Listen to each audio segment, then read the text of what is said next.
following video contains content about the residential school system that may be emotionally difficult for some viewers, especially survivors and their families. If you or someone you know needs support, the National Indian Residential School Crisis Line is available 24/7 at 1-866-925-4419. Please take care of yourself while watching. We begin this video by acknowledging that we are on the traditional territory of the Haudenosaunee people, the Six Nations of the Grand River, a land protected by the One Dish, One Spoon wampum. We are grateful for the opportunity to gather and share in stories and teachings of the land and its people. As we prepare for the National Day of Truth and Reconciliation, we are honored to be here with Elder Sharlene, who has agreed to share her experience with us. This is a story of resilience and strength, but it is also one that involves great. Ano sa pueblo, iwahasawi ni Kaso, Ochayoni, ne Pushote, Ayokodo Neo President.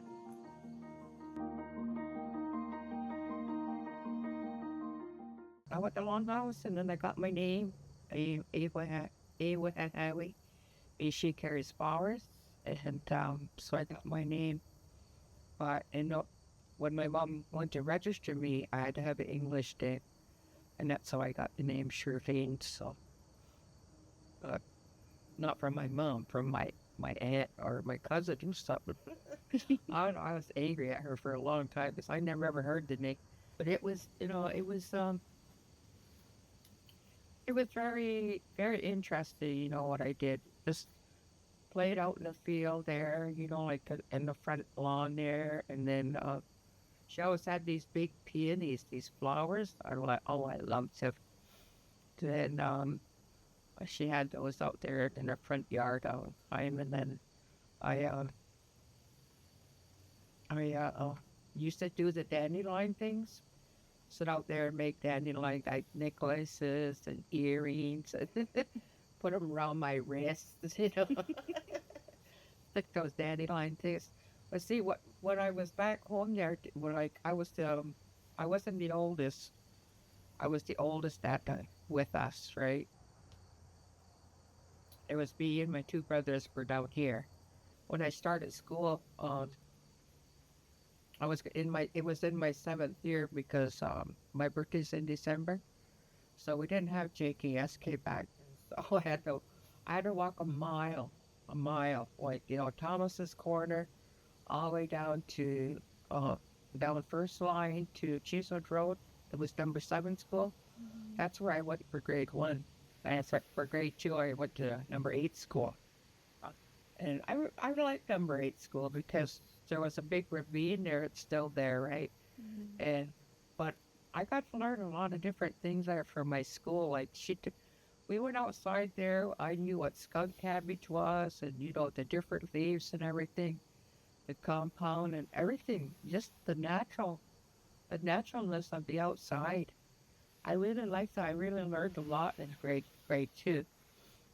But yeah, I learned a lot too, and I think it was because I didn't have the TV or things like that. We went down to the mill. We went fishing down there. Like our fishing poles were just like a piece of stick, with string and a sinker, one of those little sinkers, with not even a fishing bobsy or anything, but it was lead so that you could go down and a hook. And we'd have to get dew worms at nighttime, or in the morning after a rain or something like that, and those dew worms would come up. Then you just grab. We were able to go back in the field and explore. We would go out in the daytime, eating breakfast in the daytime, and I really didn't have no lunch. Sometimes we didn't have no lunch, but we'd be outside all the time. And at nighttime we'd come in when it was dark. The bats were flying around and everything, and then we'd come in. But I mean, we had maple trees there too, so we tapped those in the wintertime, like in the spring. And there's still a stove outside there that you could make candy on it now, if you boiled it long enough, right? But I remember going through the bush and going over to this one the next road there on Seneca Road there, and I remember going over there, finding the wild blueberry bushes and wintergreens. Oh, I love and even those wintergreen leaves. We would take the candy bags and then we would put the wintergreen leaves inside, and sometimes you'd get the berries, but most of the time we just get the leaves and chew on that. And then, that's all medicine. That's all medicine. And we were naturally eating our own medicines way before before the time. Um, because education was never. My mom never said, "Oh, you want to be a doctor or you want to be a nurse or a teacher, something." Go to the. My mom didn't know because when my mom was being raised, she had to quit school when she was 12.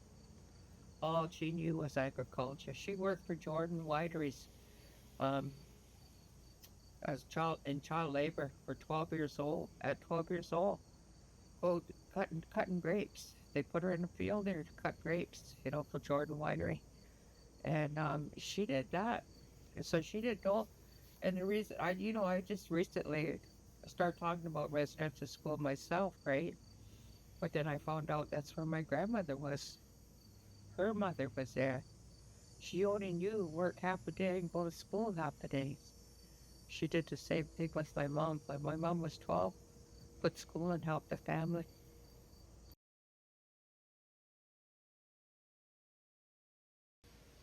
We ended up my mom was pregnant with my one sister in 65, and we ended up going to foster care. And we went to foster care, and my sister and I went down to 69 Corners to the minister. Um, he had this big house back there behind the church, and they took in foster kids because this one big family they were there, and another guy was there, as in us two. Me and my sister were there, and my three brothers went down Mohawk Road there. They went to mini farmers there, and my three brothers were there, and he and they already had I think they already had foster kids there too. Already, but my brother, young brother, was a baby. I didn't know he was so sickly, but so anyway, we all came back home. My youngest brother didn't come back home. He became Crown Ward. Yeah. So I never got to see him, even though we walked by there. Sometimes I would stop in there, and he was just a baby, right? In grade 5, I went to residential school. The four of us were taken in and put into residential school. My sister was only 5 then. So my mom just had January 1966, she had one girl at home, one baby. She was born in, so my mom would look after her. And then I have my paper that says, like Mr. Moore said, um, that maybe she could look after one one baby. She wouldn't have such a hard time looking after one baby if the four of us would go to residential school. So my mom, she didn't want us to go because we were helping her, right? We were helping, like, I became a caretaker. I was a caretaker back then. Um, Being the oldest at home, I had two brothers and then a younger sister, and then a younger brother that ended up going to foster care. Awesome. Then I had another one. So September 66, the four of us went into residential school. I was in grade 5. So going up the other end there, I never really listened to I never really heard the language, eh? And I didn't go to Longhouse anymore either. When you're talking about going to church and everything like that, I went to Sunday school. I went to Sunday school, sometimes, but that was just to get out of the house and someplace to go, because they had vacation Bible schools and everything like that. You go build something and so I went there sometimes, not all the time. I didn't have to go, but but I really didn't know what they did in a church. You know, I would go there to go sing and, you know, things like that and do activities, coloring and everything, right? But I didn't know what the animals and just everything. So when I went to residential school, I had to go to Mohawk Chapel. So that's an Anglican church. I had to go there. With the French class, so I found out later on Listen. was for the Cree kids that came from West Wanapie, Quebec. They're trilingual, eh? So in order for those little kiddies not to speak their language, we had a French teacher, Miss Dion. She spoke French and English to them, so they couldn't speak. They were supposed to speak their language. So that I found out later that's what it was, and my sister had to go in there. And she had to learn French, and that was foreign language, eh? And we went to the Indian Day School. Remember, all those schools I went to were Indian Day schools, right? Well, when we got out of residential school, my mom moved into a house down the road across from her cousins who had been in a residential school too. Across from her cousins, she rented a house down there, and it had electricity in it. So, so when I got out, I was back there. I went back there for grade 7 because grade 6, I couldn't go back in grade 6 because it was too full. What they were doing was they closed a residential school up down in northern Ontario, and they brought a lot of Ojibways down from their way from far away, like Woodman Lake and Sandy Lake. They came down from there. Yeah, so they must come up to Sustain, say region. And the thing is, like, you know, going to church and everything, I just, when I look back on it, like, I didn't know. I didn't know what we were doing in there, you know. We sang. I remember going up and just, how come these kids got these red robes on, you know? So I go up there and one time it's, okay, I want to try this. I see they're drinking something. They're getting fed something. So I go to communion. I go up and do communion, one time. I was never in the thing, but I went up there once and I could smell. To me, it smelled like wine, and I had promised myself. I said, I'm not going to drink and I'm not going to raise my kids there because eventually that's what happened at home, right? There was drinking, there was fighting, and my mom was getting beat up and watching her get beat up. So, you know, the domestic violence was happening at home.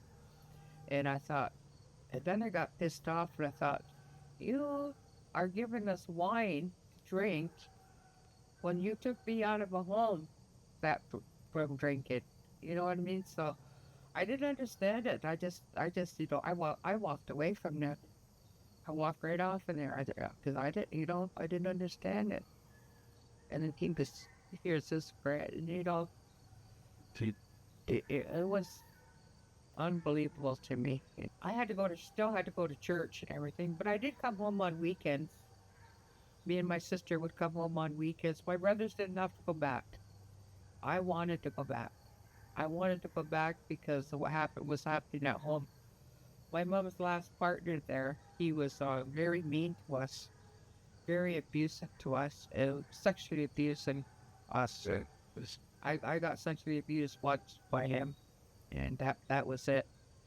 And then I got slapped by him and everything, and but before that, I had been hit in a residential school.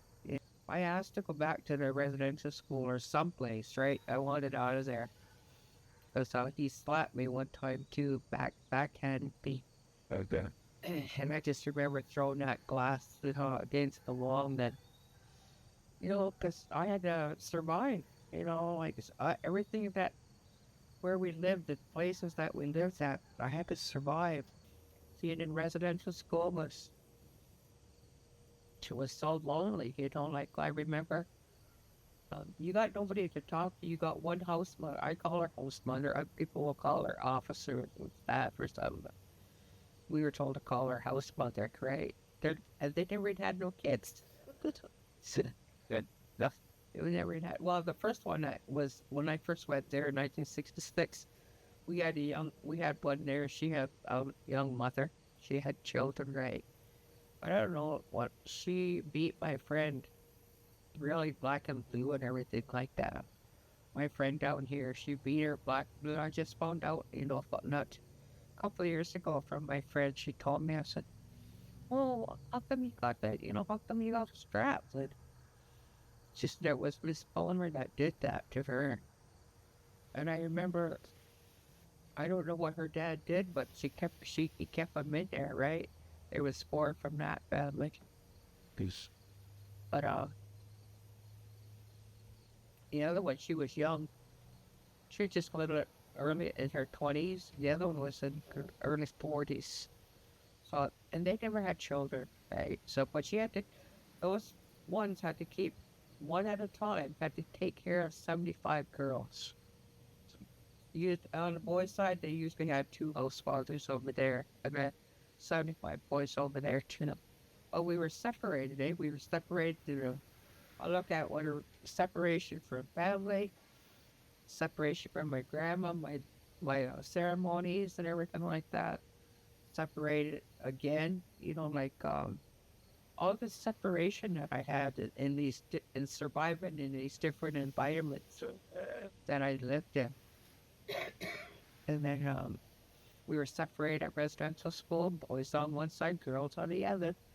At foster homes, boys here, me and my sister over here.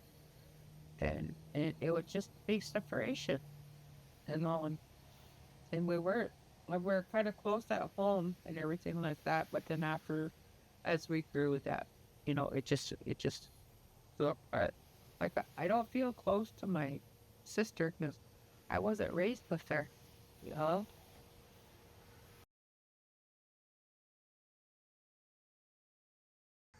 So when I went to school and everything like that, I never went to a guidance counselor or anything like that to tell them that, oh, if you want to be this, you can be this, right?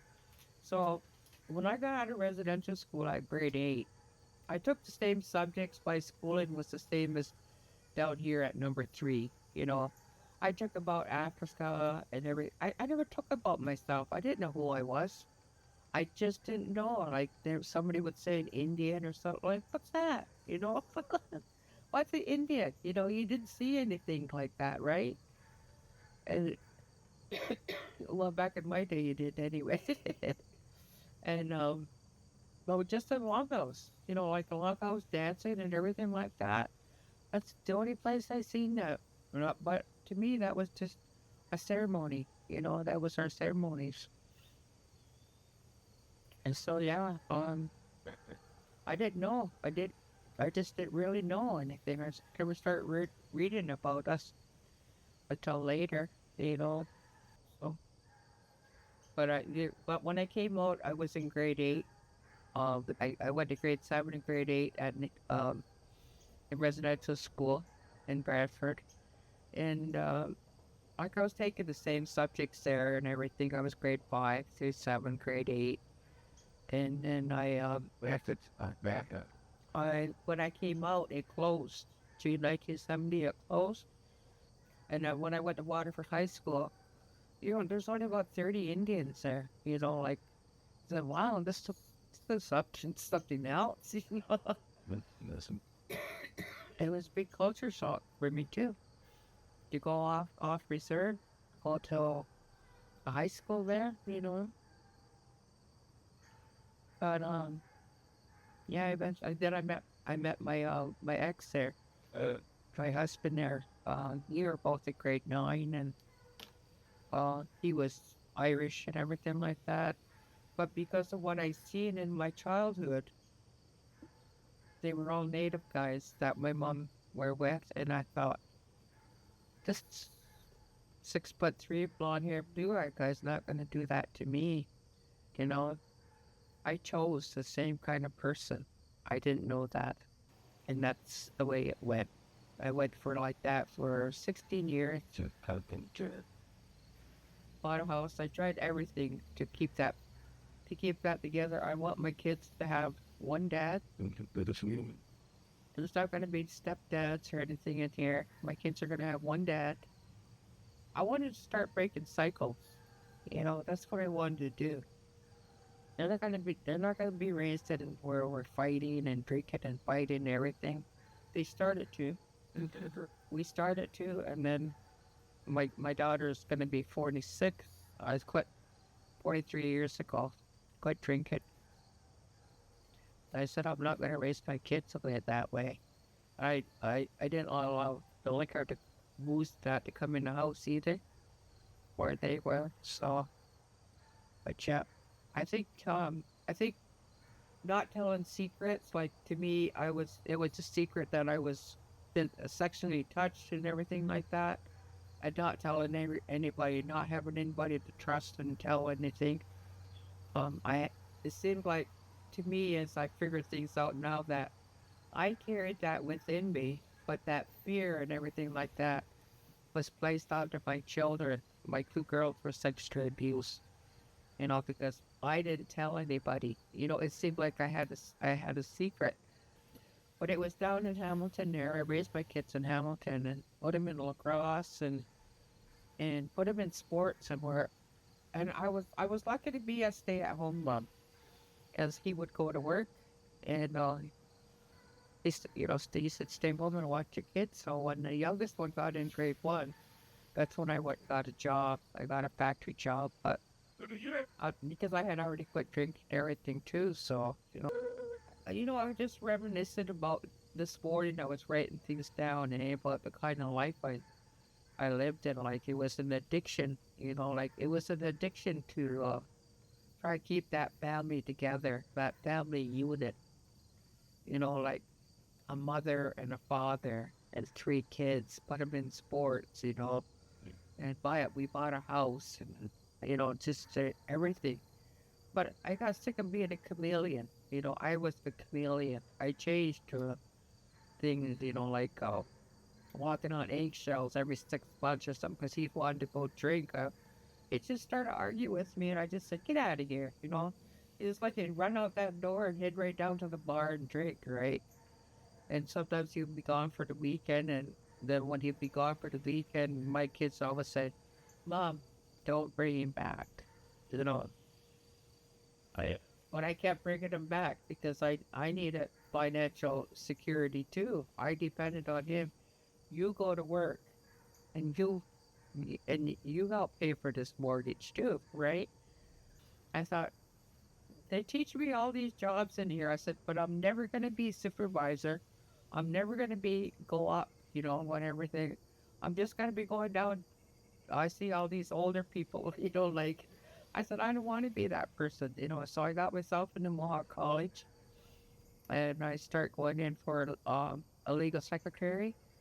I went in for that, and I remember he threw my books out.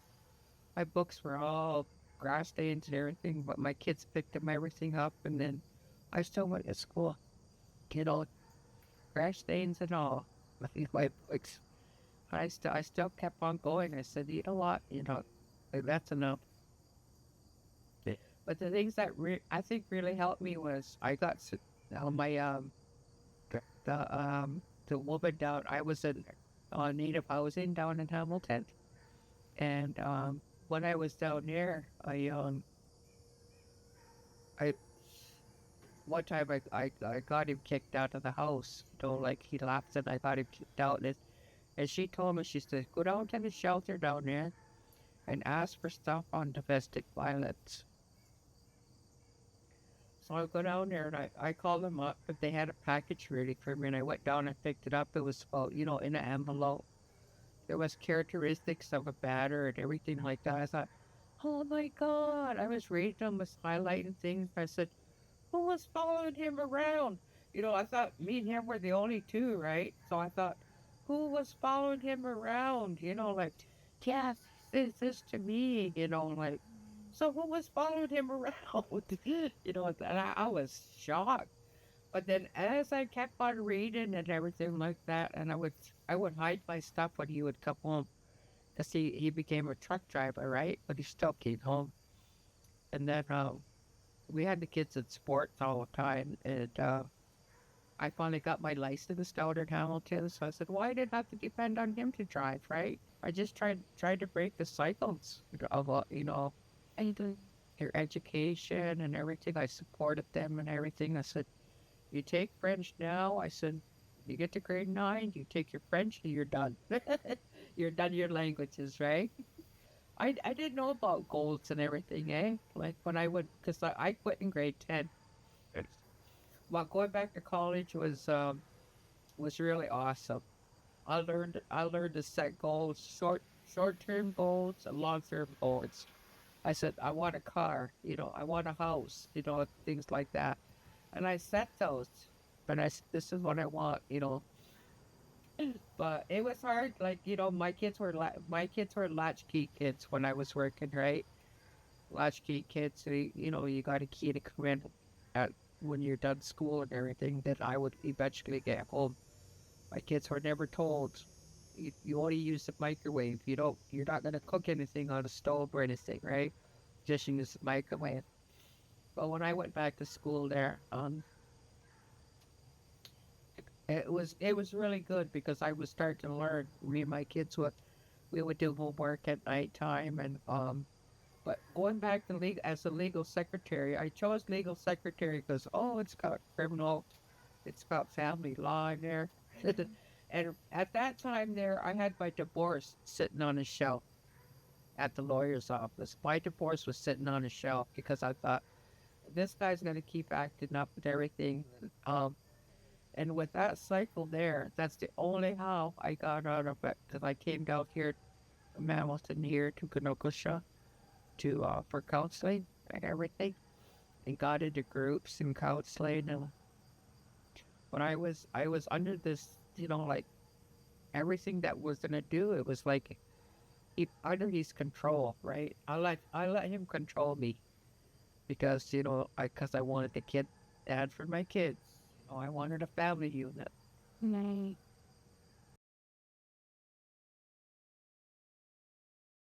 There was only 3 of us left out of 8, and the one that just turned 67, he's getting out of the hospital tomorrow. He got diagnosed with lung cancer.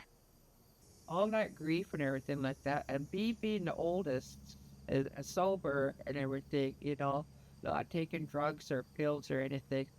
Oh, I used to take pills, but it was innocent. Because I used to have headaches the whole time, and I didn't know why I had headaches. There it was the stress and everything, but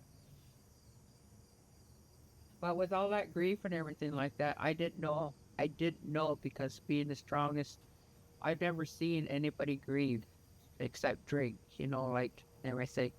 So I didn't know what to do. I went to my doctor, and he told me, he says, I thought he was gonna sit and listen to me, but doctor's only 5 minutes to the way you go, right?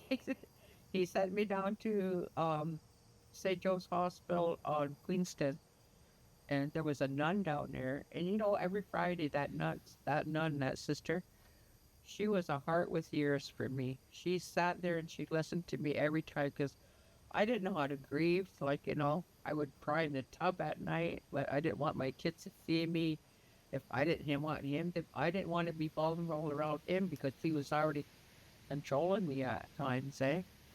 And I didn't want that vulnerability to go, so I figured I got to do this. But yeah, so that big period of grief is how I had to go through that with because everybody was on pills or smoking up or something like that. My family and everything that was left, and like I didn't know what to do, and so I had to push it down, repress my grief. That was and be the head, the head person, make all these arrangements and everything. And then I divorced in July. At I had a final divorce. But you know what? My kids were old enough to make that decision too. That they didn't want him in their life. Like the oldest one said, "I don't want you in my life or my kids' life." She told him right out. I worked in addictions, right? I worked in addictions, and I heard their stories, and it's our trauma. I realized it's our trauma, right? So, because I never start talking about residential school until about 25 years ago, you know, and I just said that I was in that residential school. I never told my husband because I didn't want him pointing fingers at me, saying, "Oh, you were bad." I already felt bad, you know. I already felt guilty and shameful that I was taken away and put into a residential school. It wasn't even my fault, but that's what I took on. I was 10 years old, you know. We were just kids in there. But that's what I took on. I took on shame and guilt.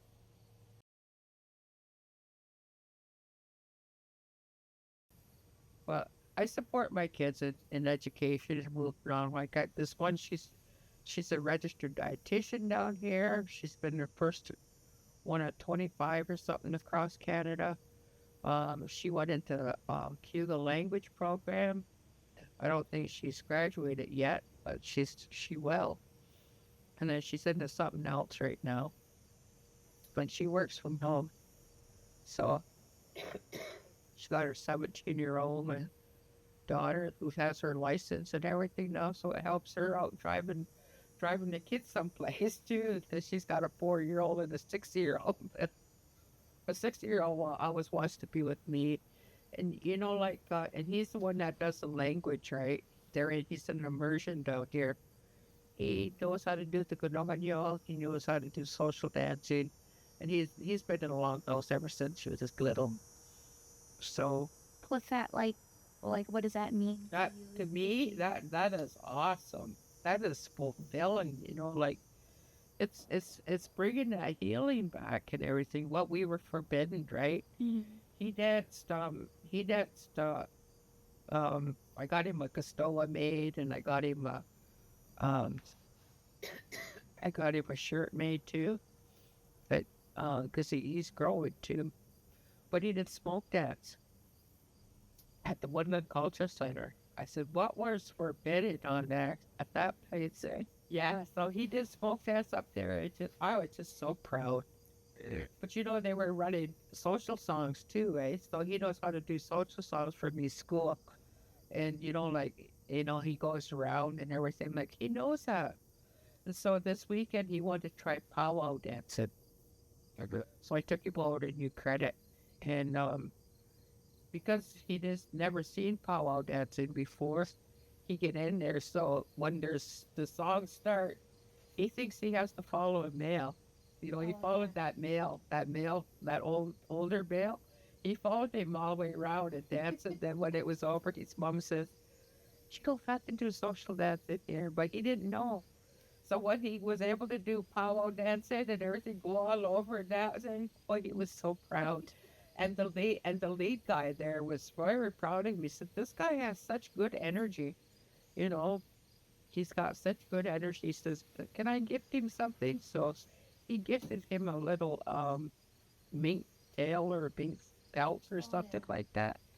Yeah, that was good. And he told him the story about it too. And my little guy will remember it, eh? Mm-hmm. Yeah, so, but it's so good to have them. Now the little one, the 4-year-old, I had him the other night. He's counting to me and Hyuga this time, but he's learning because he's going to go in immersion too.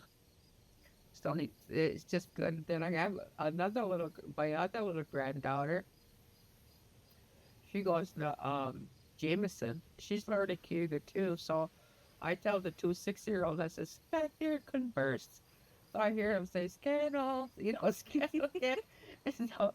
So that they're telling each other what words they learned and everything. She's so excited. She's in grade 2, but she just started school, and she's excited about the language and everything. And I'm so proud of them, you know, like that. They're picking up now, and you know, it's so, you know, like, I think just looking at it, you know, just looking at the things that I've been through and everything, and there's a reason, you know. I learned so much in Native Horizons because it seemed when my spirit needed understanding, people, places, and things were put in my path, right?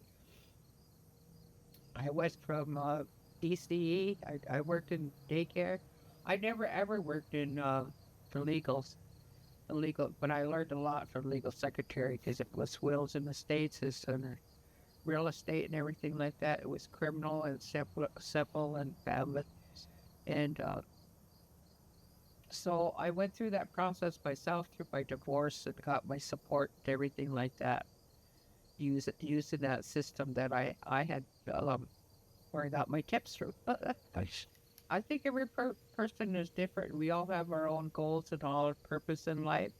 And I think to share about my experiences is because we had to survive. I'm not the person as I was in that marriage. You know, I'm not the same person. I've grown and everything like that. I've learned a lot of stuff, and I think it's important that everybody get refreshed or whatever. You know what I mean? To know what's up and everything like that. To know what's up. And not just go by books and everything. You have to learn by people's experiences. Like I learned from my other colleagues, right? That were in residential school, because I'm on Survivor Secretariat to board and on Mohawk Village Memorial Park board.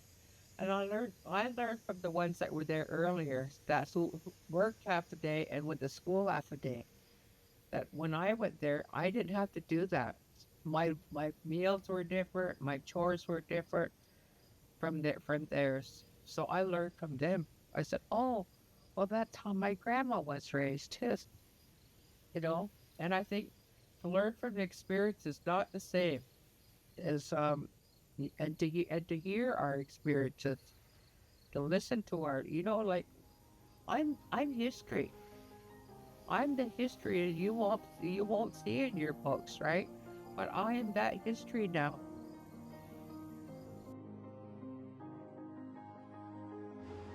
In honoring Elder Sharlene and all residential school survivors, we recognize the profound importance of their stories. By connecting with our culture through practice like beading, we not only preserve the narratives but also show our respect and gratitude for our elders.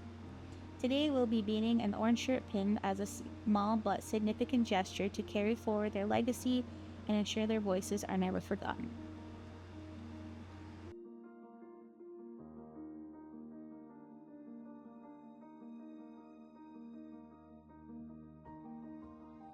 Okay, so we are going to be setting up to start the beaded pins.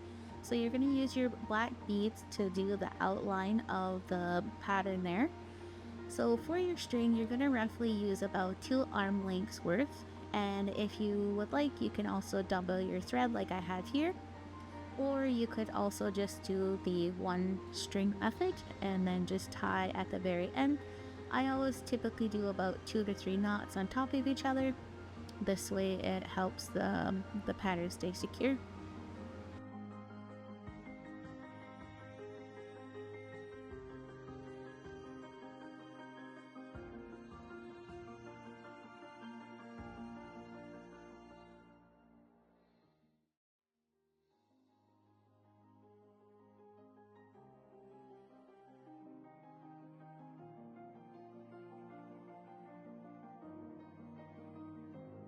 Next, what you're going to do is you're going to start your pattern right in the armpit of the shirt. You can start from the back and stab up, pulling your thread all the way through. You're going to grab 3 beads, as you can see here. What I do, a little trick, is I pull my string tight and I use my needle to push my beads back. This way they are nicely put in place. Then you're going to be stabbing the pattern down directly after that last bead that you had put on.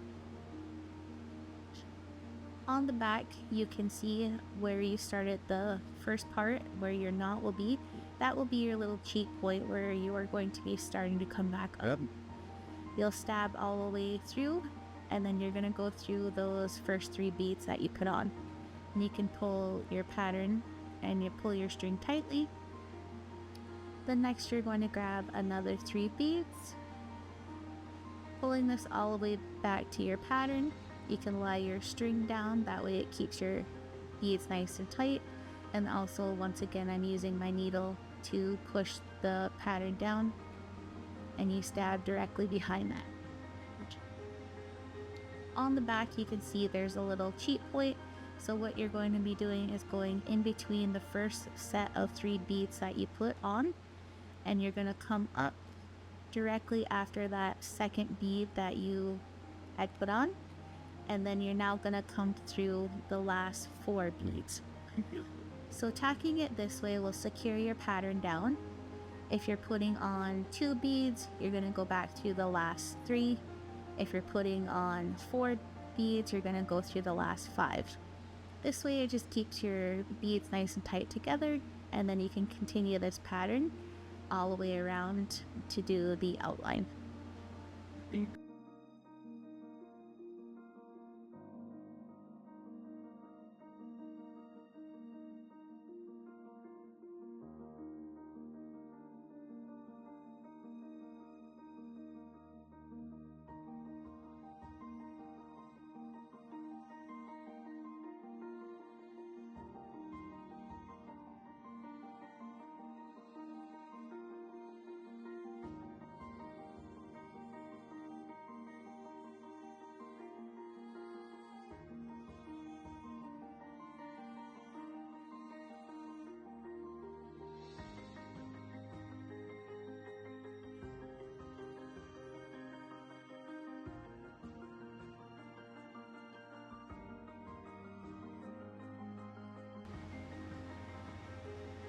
As we are continuing on with the backpedaling of the beads, putting 3 on, going to the last 4, as you approach the corner, you will find that it will be a little difficult to get that rounded shape. What I recommend when you get to the corner is putting on 1 bead, and then this will allow you to keep that shape to go on that harsh corner there. You're going to follow the same process. After you put the 1 bead on, you're going to put 1 bead and then go back to the last 2, and then I would recommend putting on 1 bead and going back, and then this way it comes along the bottom of your shirt, and then you'll continue on your pattern. You could put 2 or 3 beads on, whichever you feel more comfortable, and continue on your pattern.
And then at the next corner, you're just gonna follow the same process.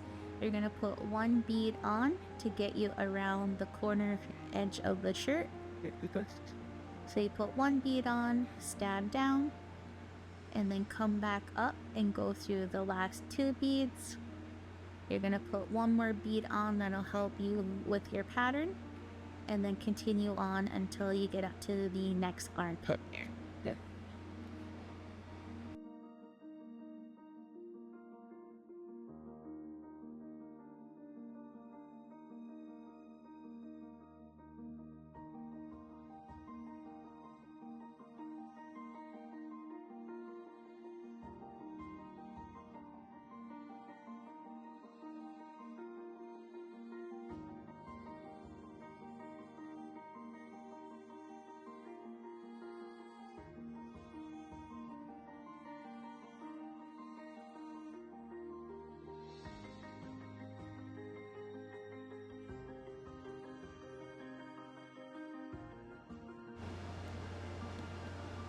Okay, so now that you're at the armpit, you're gonna end at the back of your piece, and instead of adding another bead, you're gonna come up to the actual arm part of the shirt, and you're gonna continue on as if you had just started your piece for the first time. So once you come up, you're gonna grab 2 or 3 beads, and then you're just gonna follow the rest of the arm shape there. So you're gonna put your 2 beads down, and then you're gonna stab right behind the second bead that you put on, and then continue the process. Doing your piece this way will ensure that you have nice straight lines and that you're able to get the shapes that you need for the armpit. And you will continue this on the other side.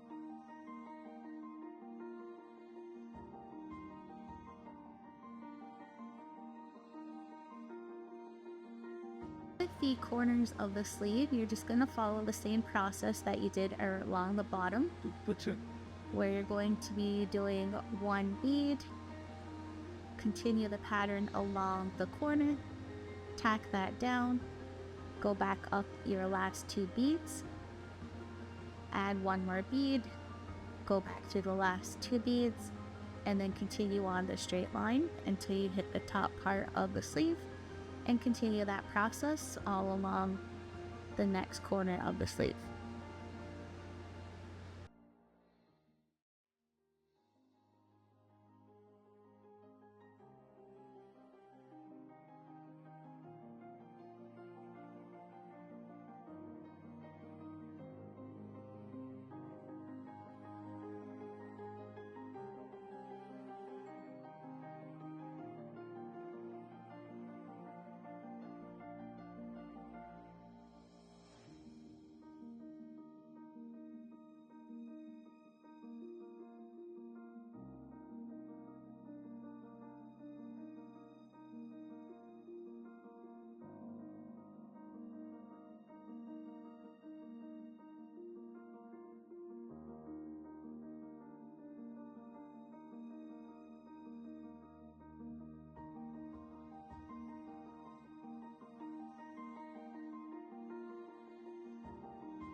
So next you are going to be doing the collar of the order. So with this, I recommend that you do one bead at a time. This will allow you to get that nice curved shape. Often when people use 2 or 3 beads, sometimes it can go a little wonky and it'll make the pattern not look like the curve of the collar. So you can put one bead on a time, and then you're just going to be following the bottom of the black line to then get your shape. And much like the rest of the pattern, you're going to put one bead on and go back through the last 2, put one bead on and go back through the last 2, and you will continue this until you reach the end.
So next we are going to be starting the actual pattern portion, the orange beads.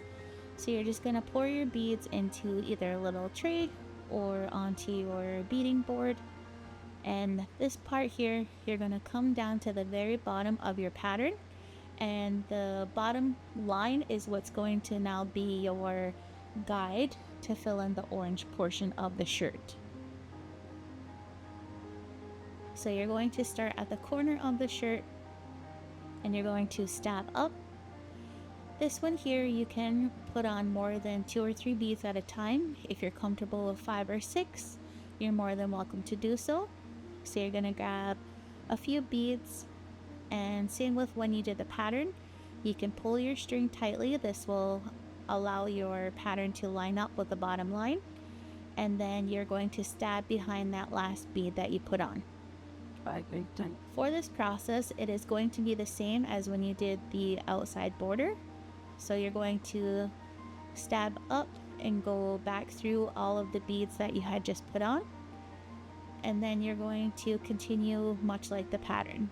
So you're going to put on 2 or 3 more beads, and then you're going to go back through 1 additional bead. So if you put 3 beads on, you're going to go back through 4.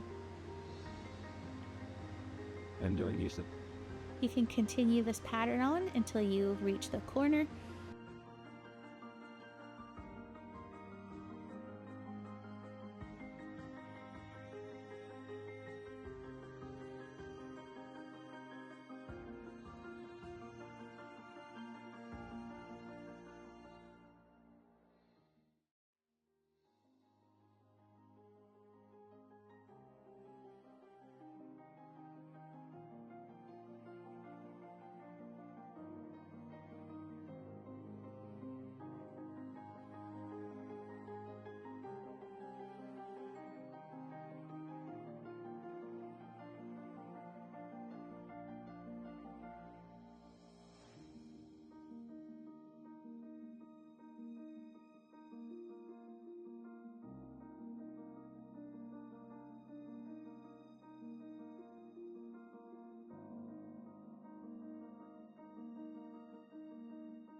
And then once you reach the corner and tack down your last bead, you're going to come back to the very first side that you had started your pattern. So if you're starting on the left side of your shirt, you're going to continue to start each row on the left side of the shirt. This will just allow for your pattern to stay nice and straight and your lines to follow in sync.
So next we're going to be filling in the shoulder part.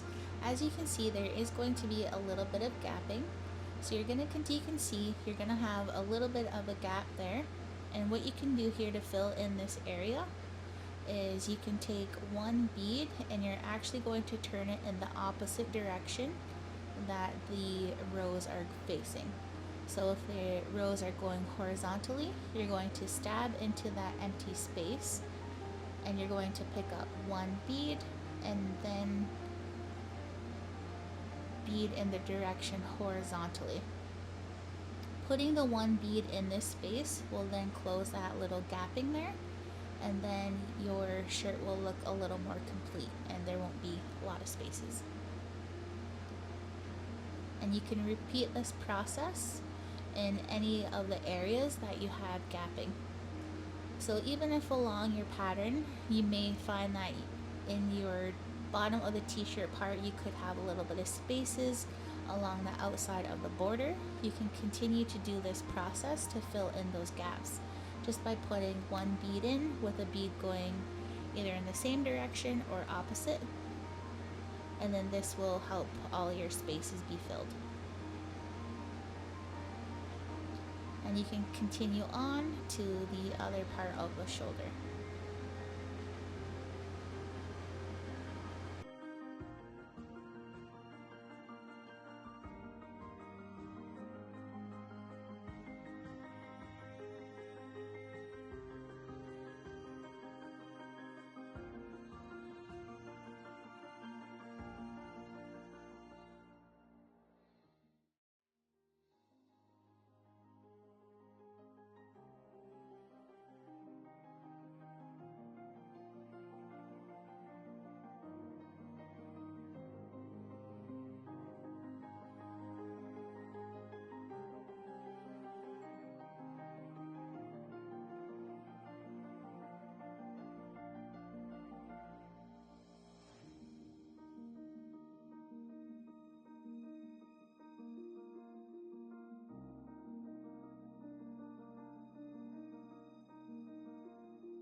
So now that you have finished all of your beading and filling in all of the gaps, you can now tie off.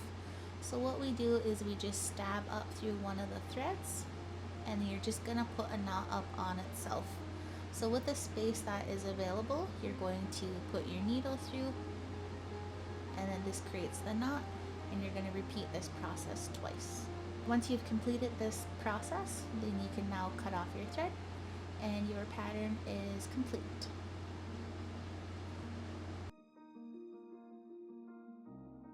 Once you've tied off, you're going to now remove the pattern. So as you can see here, I've grabbed tweezers, and then this will help you be able to rip off the little paper that's all on the outside edges. Doing this step just allows for a cleaner look, and then also you won't have a lot of white spaces when you're doing your outside the edging.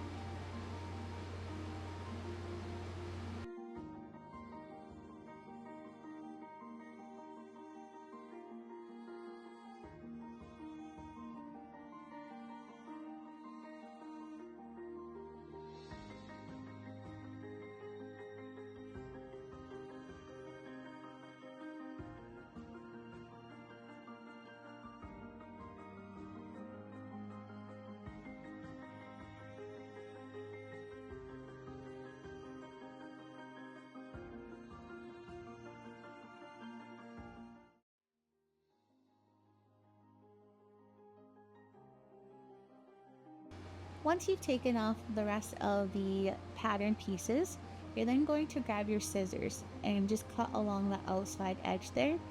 Be careful not to go too close, otherwise you will cut your threads, and then this will end up having your black border. The beads will then go loose. So you could always cut away from the pattern if you were worried about cutting the thread, and then just work your way in. This way it's allowing you to cut off your backing without actually cutting any of your thread work there.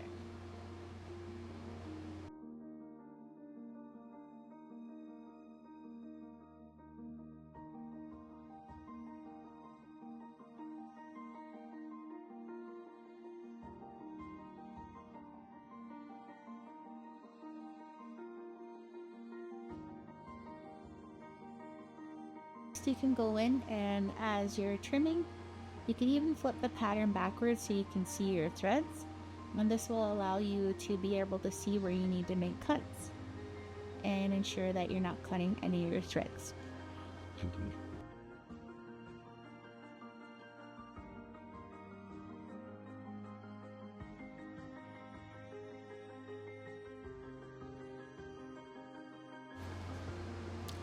So next what you're going to do is you're going to grab a black Sharpie or a black marker. I like the Sharpies because this way you make sure your marker doesn't run. And then you're just going to be coloring in the white part of the border that is sticking out. This way when you're putting your edging on, you won't see any of the white marks, and it'll blend nicely into your pattern with the edging.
Next, we're going to be attaching the pin backing. On some of your kits, you will have a 2-hole pin, and some may have a 3-hole pin. On this one here, I do have a 3-hole pin. So you're going to open the pin and then now attach it to the back. And you're just going to be sewing this on in and out of those holes, and as well as on top and bottom to ensure that the pin is secure. When you're doing this step and you're going through your beadwork, you always want to make sure that your entrance and in the exit towards the back isn't going to be too far away from each other, because you will see your thread through your beadwork. So always make sure that as you're stabbing through, it is fairly close to where you started. And you're going to repeat this for all 3 of the holes.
Once you have secured your pin and you have gone through all of the hole spaces, you can give your pin a little wiggle. This way you make sure that it's on nice and tight. And to tie off, it's going to be the same process as when you very first ended your beadwork. You're just going to pick up one of the back threads and then tie a knot on itself twice. And then you can cut your thread off. So next you're going to take your leather piece, and what I like to do is take my pin and press it into the leather, which creates indents that act as a template for where you need to cut your spaces. You can stab your scissor through, or you can either fold your leather back and do a little slit. This creates a nice spot for your pin to go through.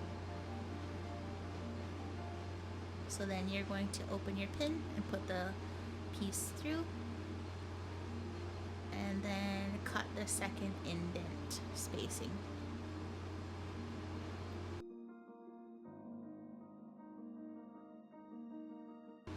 Once you have your holes cut, you're then going to slide your pin through, and you're just going to push it this way. You ensure that the entire pin is all the way through, and you can close it so your leather won't fall off.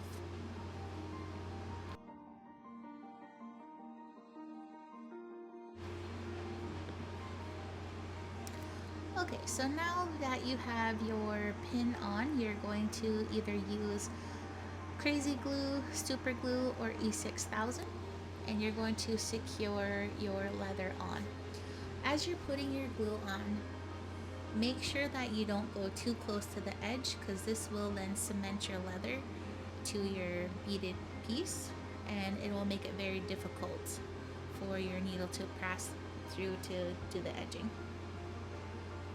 So I put a couple of dabs of glue on, and then I just make sure I'm not going too close to the edge, and then I'm pressing my leather down. So you're going to continue this step for the entire pattern. Where your back pin is, I always make sure I put lots of glue in that area. This way it's securing the pin on a little more than just sewing it on.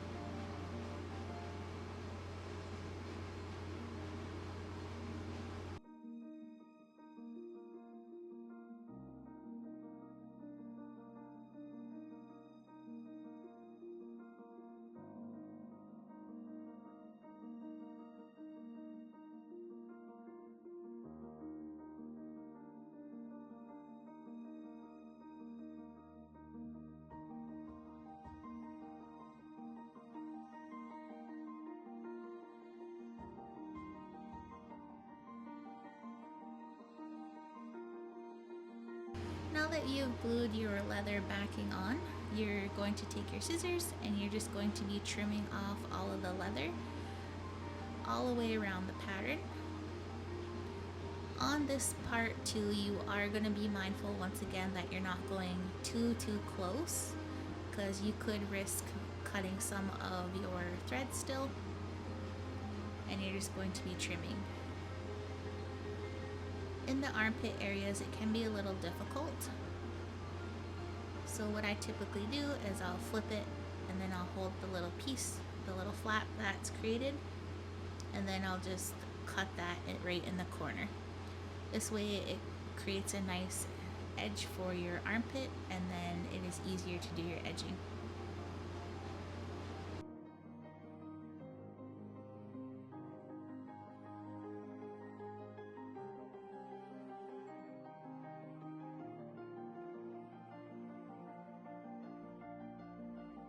So next we're going to be doing the edging. In this section, we also have a resource available. If you click on the link below, this will show you a step-by-step on how to do the 3 bead tiered method for the edging. So you're going to grab your needle and thread, you're going to knot it, and then this way you're going to be stabbing through the front of your pattern, making sure that you cut the tails off at your knot so it hides your knot.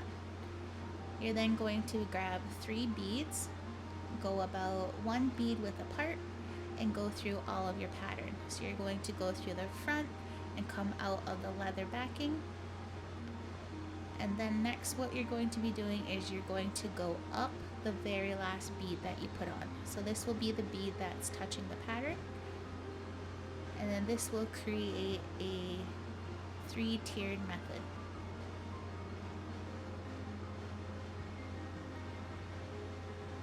As you continue on to your edging, you are going to repeat this step,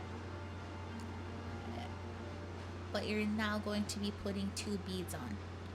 So you're going to put 2 beads on, go through all of the pattern. So you're going to go through the pattern and go all the way through the backing, about 1 bead width apart again.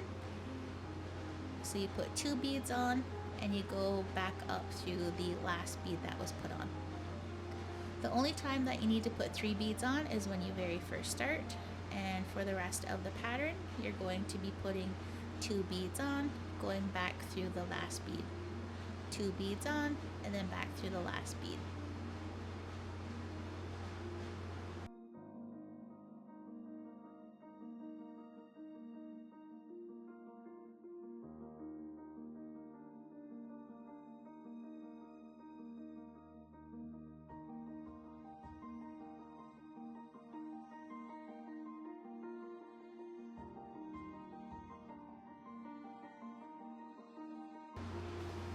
Once you get to the armpit, this is going to be a little difficult as it is such a harsh edge.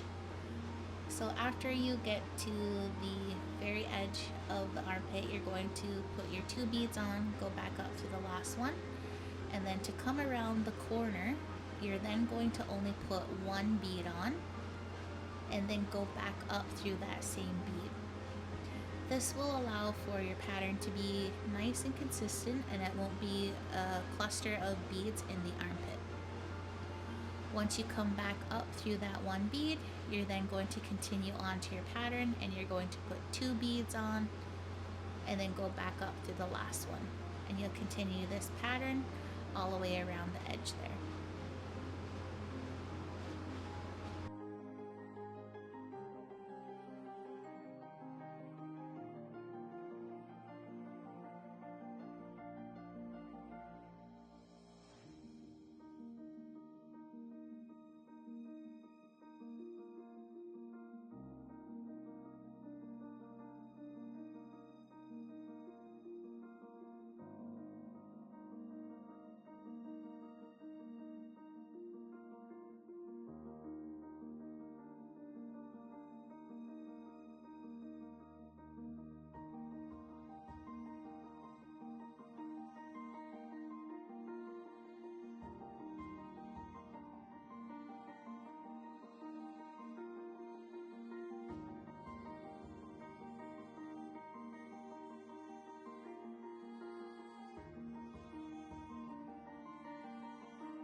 As you're beading and you reach the collar part of the shirt, this is going to be the same pattern.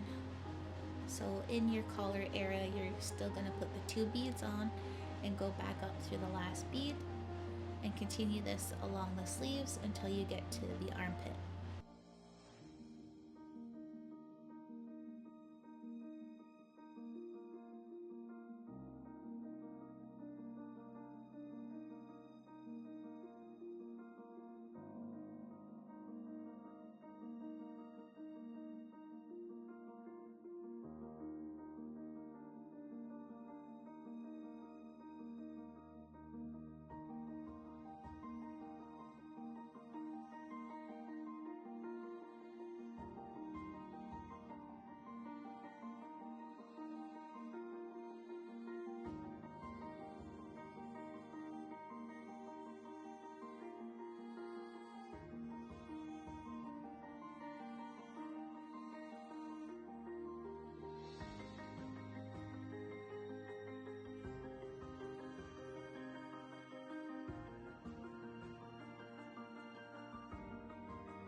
As you're going, you may find that in your pattern you do see a little bit of white spacing still, or if your leather has stretched back a little and you can see some of the white, you can then grab your Sharpie marker and then just fill in any of the white areas that you see.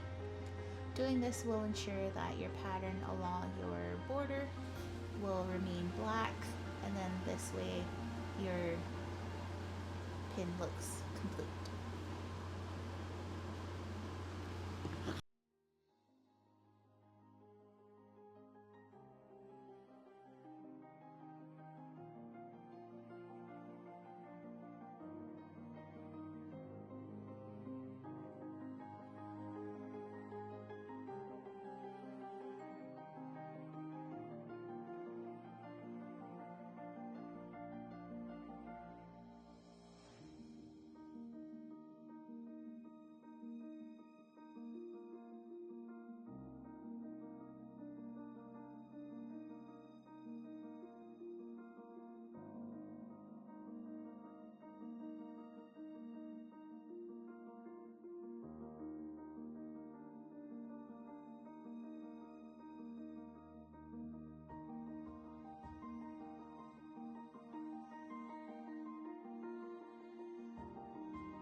So now that you have gone all the way around your pattern, to end your beadwork, what you're going to do is you're going to continue on until there is no more spacing left on the outside border. You're then going to grab one bead. You're going to go down to the first bead that you put on. So this will create that last little bridging piece there, and you're going to stab in the back of the pattern and bring that down towards your initial bordered pattern. So with this, the way I like to end it is I will stab down through that last little border piece there, and then I will tie a knot up on itself. So as you can see here, I have gone through and I'm now putting my knot through, and you can repeat this step. This way it has 2 knots. After you've secured your knots, you can then pull your thread tightly to make sure that there's no thread sticking out anywhere, and then you can cut off your thread, and or you can leave a little tail and burn the end off to singe it.